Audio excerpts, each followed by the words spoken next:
why you think XRP would 2K by the end of the year if things are in line for that to happen this year. That's the price that's going to be required to be in order to be able to move the amount of value for the markets and networks that I believe will need to be settled by the end of the year. You got Swift, which is 5 trillion. You got the FX market, which is around 6-7 trillion a day. You got commodities, which is 6-7 trillion a day. You got the back end of the stock market, which is 6-7 trillion a day. So where are we at? We'll call it $25 trillion that needs to be settled on a daily basis. How much XRP do you think is available for that? 10 billion?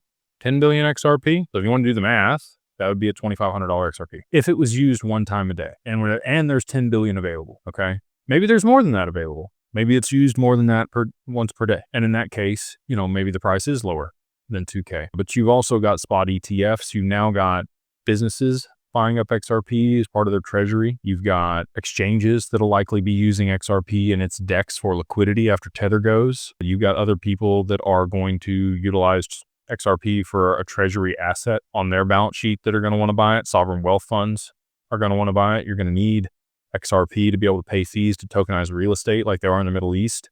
On the XRP, you're going to have liquidity pools by the end of the year that lock up XRP. You're going to have AMMs by the end of the year that are locking up XRP.